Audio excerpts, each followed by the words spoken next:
เสียงมันจะดีขึ้นแต่ว่าเขาสวยเดือนขนาดนั้นก็คือมีข่าวดีมาบอกเนาะอย่าลืมกดติดตามจานจอกไว้เด้อช่วงนี้รัฐบาลญี่ปุ่นเพิ่นกำลังมีทุนการศึกษาเป็นทุน MEX เนาะเป็นทุนจากรัฐบาลญี่ปุ่นเงินเดือนหนึงประมาณ24ล้านกีบใครสนใจก็เข้าเว็บไซต์เพิ่นได้ Study in Japan มาตั้งแต่สมัยเรียนมัธยมทุกคนเรียนไปหลาย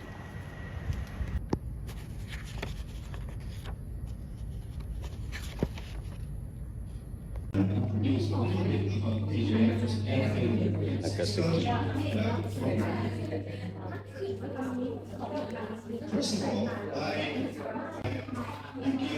เซียยูนิเวอร์ซิตี้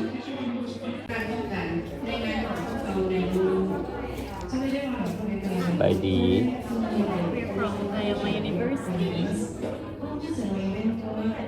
which เสนอแล้วท่านใด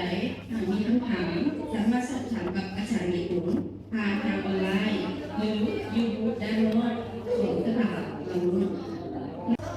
า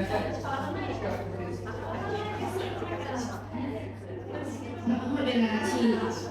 ชั่วโมงไว้กันแล้วนะ beautiful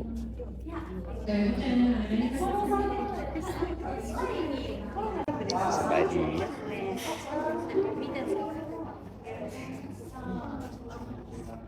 โอริกามิ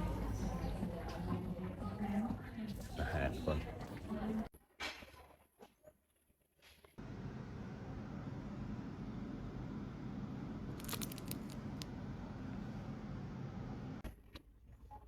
มางานพบปะเพื่อไปศึกษาที่ประเทศญี่ปุ่นเนาะผู้ใดสนใจก็สามารถมาสมัครไปเรียนได้